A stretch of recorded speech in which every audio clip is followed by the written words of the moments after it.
하겠습니다. 오늘 말씀은 빌립보서 1장 12절에서 18절 말씀입니다. 이 본문을 중심으로 기쁨의 길은 올바른 목표입니다 라는 제목으로 말씀 나누겠습니다. 바울은 오늘도 기쁨을 말씀하고 있습니다. 우리 1장 1절에서 11절에는 올바른 생각이 기쁨을 가져온다고 했습니다. 그리고 오늘 말씀에서는 올바른 목표가 기쁨을 가져온다고 이야기합니다. 오늘 바울은 결국 그리스도가 전해지기만 한다면 자신은 기뻐한다고 하고 있습니다. 그의 목표를 분명히 보여주는 거죠. 그리스도가 전해지는 것, 이것이 바로 자신의 목표라는 것입니다. 여러분, 우리는 목표가 중요합니다. 어떤 목표를 가지냐에 따라 우리 삶에 일어나는 모든 일들이 기쁨도 되기도 하고 슬픔도 되기도 합니다. 우리가 아기를 낳을 때가 되었을 때 산통이 온다면 비록 아픔이지만 출산을 위한 산통이기 때문에 우리는 기뻐합니다. 드디어 산통이 왔구나 하고 다들 기뻐하는 것이죠. 한 달 전에 저의 둘째 아들이 군에 입대했습니다. 논산훈련소에서 훈련을 받고 있습니다. 아빠의 마음은 비록 5주의 짧은 기간이지만 훈련이 좀 힘들어도 제대로 된 군인이 되면 좋겠다 하는 그런 마음을 가지고 있습니다. 이것이 저의 목표죠. 제대로 된 군인, 철든 아이가 되면 좋겠다는 목표가 있기 때문에 그 논산훈련소에서 훈련이 좀 강하더라도 저는 기뻐합니다. 어쩌면 훈련이 좀 강했으면 좋겠다 그런 생각도 하기도 합니다. 여러분, 지금 바울은 감옥에 있습니다. 그런데 자신이 감옥에 있는 것이 복음 전파에 도움이 된다고 사도 바울은 기뻐하고 있습니다. 바울이 감옥에 있으니 형제들이 바울이 복음을 위하여 자기 목숨도 돌아보지 않는구나, 복음은 과연 진리구나, 목숨을 바쳐서 전할 만한 가치가 있는 거구나, 이렇게 생각하게 되었습니다. 그래서 형제들은 사도 바울이 수감되어 있어서 낙심하지 않고 도리어 진리를 더 확신하게 되었습니다. 진리에 더 감사하게 되었고 더 담대히 복음을 전가하게 되었습니다. 그래서 사도 바울은 감사한다고 하고 있습니다. 그래서 사도 바울은 기뻐한다고 하고 있습니다. 바울의 목표는 복음이 전파되는 것입니다. 복음이 전파되는 것에 도움이 되기에 비록 감옥에 있더라도 기뻐한다는 것입니다. 그리고 오늘 사도 바울은 어떤 사람들은 시기하고 다투면서 그리스도를 전한다고 했습니다. 그들의 동기는 잘못되었습니다. 불순한 동기로 복음을 전하는 자들이 있었습니다. 이들은 바울이 옥중 생활을 하고 있기 때문에 이들은 사도 바울의 옥중 생활에 괴로움을 더하게 하려고 복음을 전했습니다. 당시 로마 제국에서 소요와 불법 집회는 중대한 범죄였습니다. 이들의 복음 전파로 인해서 소요와 분쟁이 일어나면 현재 재판 중인 바울에게 불리한 영향을 끼칠 수 있습니다. 그래서 이들은 바울을 시기하는 마음으로 복음을 전한 것입니다.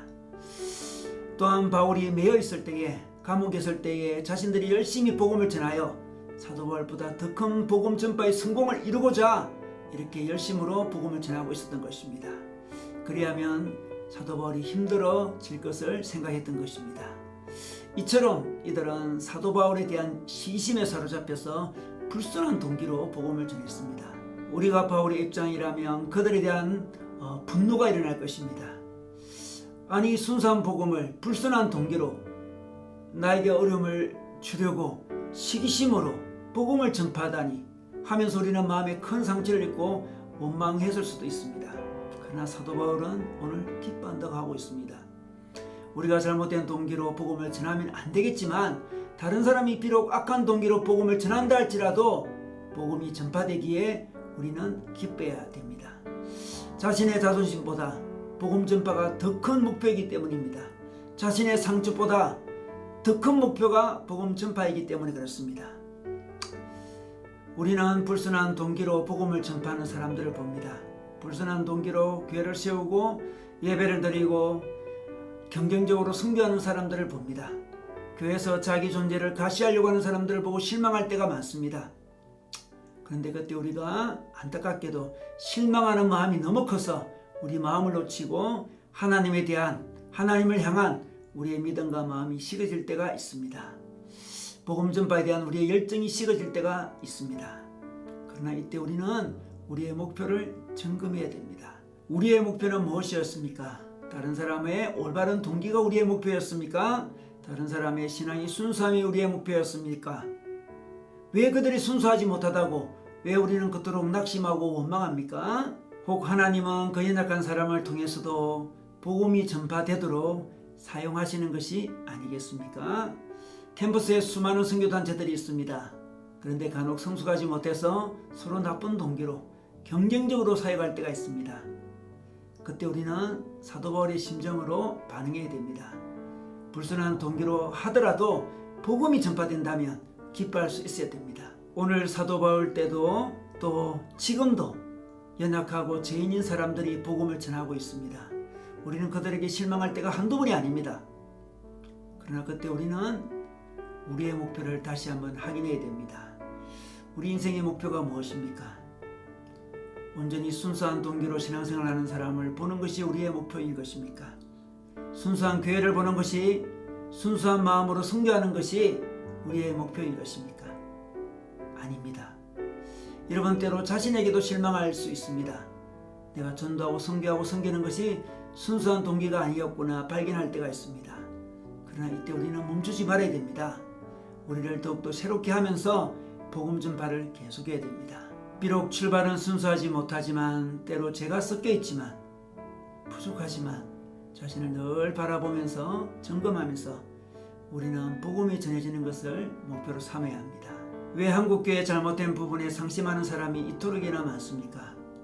기독교 역사에는 늘 흑역사가 있습니다.